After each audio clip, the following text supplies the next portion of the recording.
शेतकऱ्यांचा विषय हाच एक संवाद होता आणि त्या संदर्भातला कशा पद्धतीनं समोर गेलो पाहिजे, पुढचे आंदोलन कधी आणि केव्हा करणं अधिक व्यवस्थित होईल, या सगळ्यावर एकंदरीत चर्चा झाली आणि आमचा हेतू तोच आहे का हे आंदोलन म्हणजे जसं राजसाहेबांनी सांगितलं का ते बच्चू कडूच्या नावापुरतं न फिरतं ते शेतकरी म्हणून कसं जाईल समोर, तोही आम्ही विचार करू. कारण आखरी मी मोठं होणं हा काही फार महत्त्वाचा विषय नाही आहे. शेतकरी जो अडचणीत सापडलेला आहे आणि सरकार त्याची जे काही टिंगलबाजी करतं आहे ते फार चुकीचं आहे. देवेंद्रजी ज्या पद्धतीनं म्हणतात का दुष्काळ पडला तर मग आपण कर्जमाफीचा विचार करू आणि दुष्काळ पडायची वाटच आता सरकार शेतकऱ्यांनी पाहावं असं एकंदरीत जे चित्र उभं केलं जात आहे ही शेतकऱ्यासाठी अत्यंत दुर्दैवी गोष्ट आहे. कारण आज माझ्याकडे येणारे मॅसेज जर पाहिले तर भाव भेटल्याने हे दुष्काळापेक्षा जास्त नुकसान आहे आणि मागील 2 वर्षापासून भाव भेटत नाही आणि म्हणून शेतकरी मरत आहे.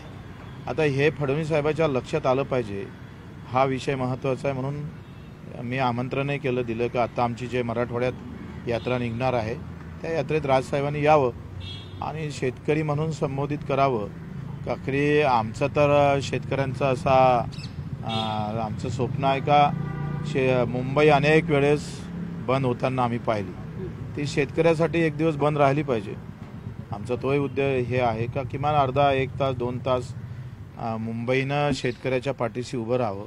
कारण ही आर्थिक राजधानी आहे देशाची आणि या राजधानीतूनच आमच्या शेतकऱ्याला एक दिलासा देणारा आवाज निर्माण व्हावा, त्या अपेक्षा आमच्या राजसाहेबाकडे आहे. बिलकुल मला असं वाटते का हा विषय एका पक्षाचा नाहीच आहे आणि एका जातीचा आणि एका धर्माचा नाही आहे. कारण शेतकरी हा सगळ्या जाती धर्मात पक्षात आहे. त्याच्यामुळं मनसेनं ज्या पद्धतीनं समोर आलं तर निश्चितच बळ भेटेल. आमचा अजेंडा हा निवडणुकीचा नाही आहे. मरणारा शेतकरी वाचवायचा आहे. तो रोज एखाद्या काय म्हणते भुके असलेल्या वाघासमोर उभा असतात शेतकरी.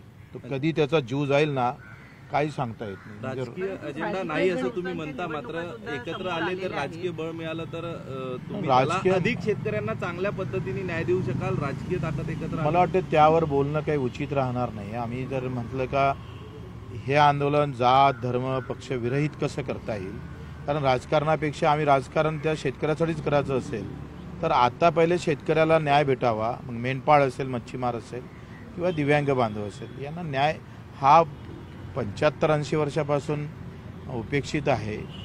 त्याच्या चुलीवर राजकारणी भाकरी शेकाच्या मी या मताचा नाही. तुम्ही सांगा आता निवडणूक आयोग म्हणतो आम्ही व्हीव्हीपॅटही देत नाही आहे. मग आता राहिलं काय? निवडणूक केल्यापेक्षा भाजप कार्यालयातच ठपके मारा आणि निवडणुका करा. म्हणजे सगळ्यात मोठं आज भय जे आहे सामान्यातल्या सामान्य कार्यकर्त्याला मतदाराला विचारलं तर ते ईव्हीएम मशीन असेल तर तुम्ही कशाला लढता निवडणुका, अशा प्रकारच्या भावना तयार होत आहे देशा राज्यात. तो मला वाटतं तो आता विषय एकत्र करण्यात काही अर्थ नाही. हा एक चांगला संदेश जाऊ द्यावा. आता त्याच्यात तुम्ही कालवा केला तर तो माझा शेतकरी दिव्यांग बाजूला पडू नये, मला वाटतं तो विषय आज घेणं काही फार उचित वाटत नाही. शेतकऱ्यांच्या मुद्द्यावर राज ठाकरेंनी काय मत व्यक्त केलं? सकारात्मक शेतकरी म्हणून त्यांचा अभ्यास याच्यामध्ये बराच आहे आणि एक खंत आहे का शेतकरी एकत्रित येणं हाच सगळ्यात मोठा कठीण विषय आहे. ती खंत त्यांची आहे. शेतकरी एकत्र होत नाही, झाला एकत्र तर मग तो राजकारणात एकत्र राहत नाही निवडणुकीत. जसं आपण पाहतोय का शरद जोशी सारखा माणूस शेतकऱ्यांनी पाडलाच ना आखरी. हे दुर्दैवच आहे शेतकऱ्याचं. कसं आहे म्हणजे ज्या झाडाला पाणी घालायचं आणि त्याचं डांग आपल्याच घरावर पडायची अशी व्यवस्था जर झाली तर एक निराशा येतं ना हाती. आता आम्ही लढतोय किंवा राजू शेट्टी असेल, रघुनाथजी असेल, सगळेजण लढतात. पण ते जे शेतकरी म्हणून लढले ते राजकारणात मागच राहिलेले आहे. पण तरी तो लढा उभा राहावा राजकारण बाजूला ठेवून, हा आमचा प्रामाणिक प्रयत्न आहे. तुम्ही यात्रा कधी काढताय आणि तुम्ही निमंत्रण दिलंय तर त्यावर मनसे आता 9 तारखेचं आमचं ते गणपतीनंतर ते बाळासाहेब सांगेन तुम्हाला, गणपतीनंतर त्यावर ते बोलेल.